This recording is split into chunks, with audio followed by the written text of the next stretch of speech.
It was an ordinary day, or at least it seemed like one.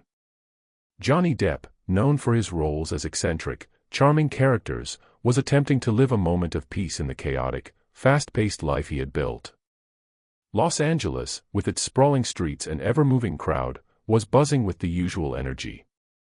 But Johnny was tired of being Johnny Depp. Tired of the flashes of cameras, the attention, and the constant expectations. Today, he just wanted to walk, to blend in, to be anonymous, even if just for a few minutes. As he strolled along one of the busiest streets downtown, Johnny could feel the weight of the world lifting for a brief second. The noise of city life, the hum of traffic, the conversations around him, all felt distant as he allowed himself to enjoy the simple act of walking. But it wasn't long before the familiar sound of whispers, the clicks of cameras, and the feeling of eyes watching him crept back in. He was used to it by now, of course. The world always had its eyes on him.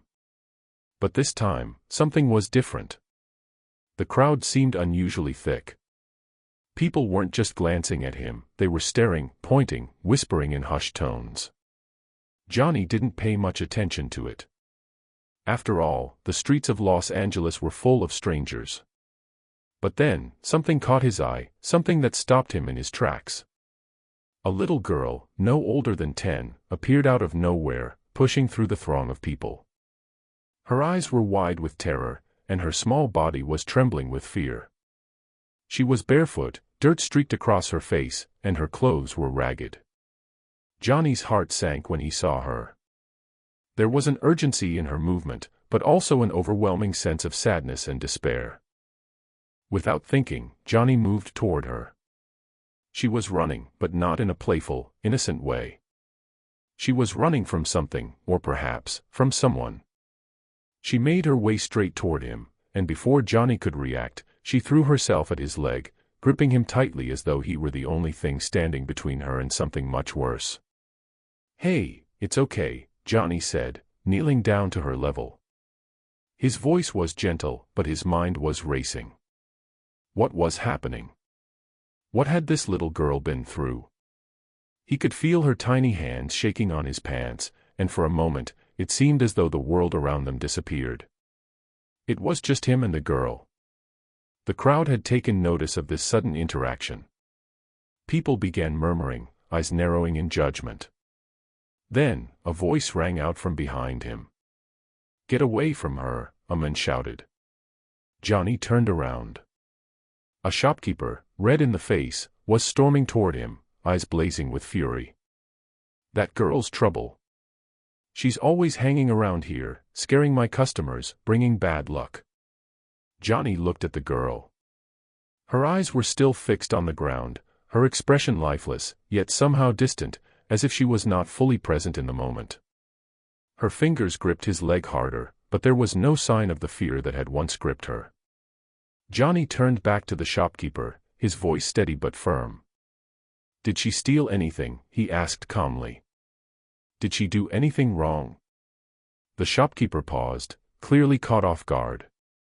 "No, she didn't steal anything, but..." "But what?"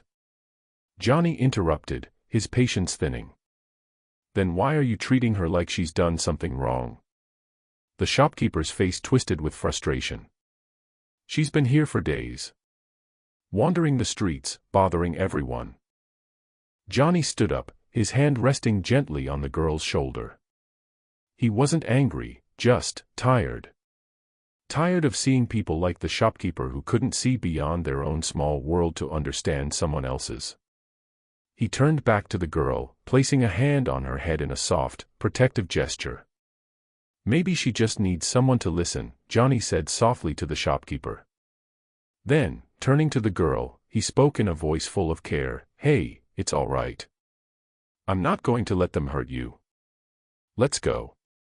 The shopkeeper stood silent, unwilling to argue with someone as famous and influential as Johnny Depp, but his eyes never left the girl. Johnny felt the weight of the judgment in the air, but he chose to ignore it. The girl needed help. That was all that mattered. He led her towards his limo, and as they walked, the little girl, who still had not said a word, kept glancing over her shoulder, as if waiting for someone to catch up to stop them. Johnny, for a brief moment, wondered what kind of life she had lived, what could make a child so scared, so alone. But there were no answers in her eyes, only confusion and pain. Once inside the limo, Johnny closed the door behind them, and for a while, the silence lingered. He looked over at her, her hands still gripping the fabric of her pants, her eyes downcast. Her face was streaked with dirt, but the dirt seemed almost like a part of her, like it had always been there, marking her in some way. "Are you hungry?" Johnny asked gently. "I can get you something to eat if you want." The girl shook her head slowly, her gaze still not meeting his. She was lost in her own world of fear, uncertainty, and perhaps even shame. Johnny didn't push her. He simply sat back, watching her, giving her the space to open up when she was ready. The limo rolled down the street, the hum of the engine filling the silence between them. Johnny knew something was off. This girl wasn't just a stray child. There was more to her story, something that had broken her, something that made her unable to look anyone in the eye. As they passed through the city, Johnny could sense a change in the girl. She seemed to be looking at the world through new eyes, observing everything with a mix of curiosity and fear. Johnny had seen it before, children who had been through too much, seen too much too soon, and now carried the weight of the world on their fragile shoulders.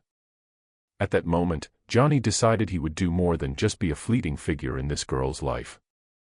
He had the means to help. But more than that, he had the heart to give. It wasn't enough just to offer a safe place for her to hide away from the world, he wanted to help her find her voice again.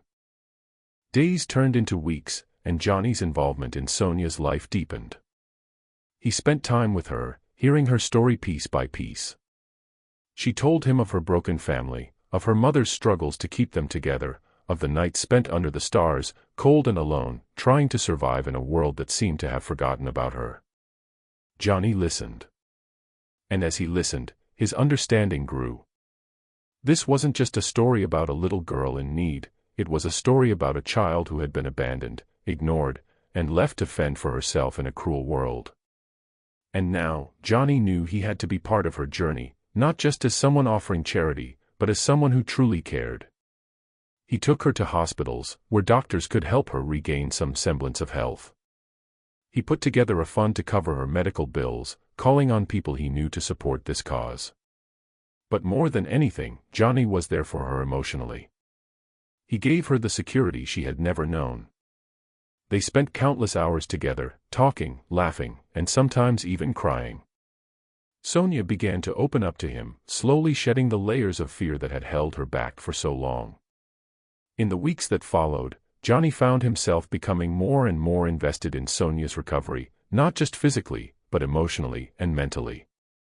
He was there every step of the way, supporting her, guiding her, and even surprising her with little gifts to make her smile. One day, while she was still in treatment at the hospital, Johnny brought a Pirates of the Caribbean DVD, a pirate hat, and a gold coin. Sonia's eyes lit up in a way Johnny had never seen before. "Thank you," she whispered, her voice filled with gratitude. Johnny smiled and winked at her. "You'll always be a pirate in my eyes." That was the moment Johnny realized that this wasn't just a passing encounter. Sonia wasn't just another person he was helping, she was someone who had touched his soul. And for the first time in a long time, Johnny felt like he was living a life with real meaning, not one defined by the roles he played on screen, but by the difference he could make in someone else's life. As days turned into months, Sonia's health improved. Her spirits lifted, and the fear that once consumed her began to fade. Johnny continued to be by her side, helping her in ways no one else had. He made sure she had everything she needed, not just for her body, but for her heart and mind. Sonia was on the path to recovery, and Johnny was with her every step of the way.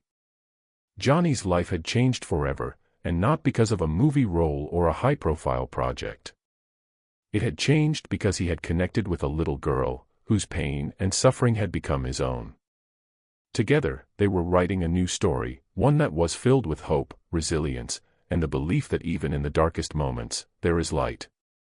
And so, Johnny Depp realized something profound: True adventure is not found on the silver screen. It is found in the lives we touch, in the people we help, and in the moments we share with those who need us most. This journey, his journey, was just beginning. Don't forget to like the video and subscribe for more stories.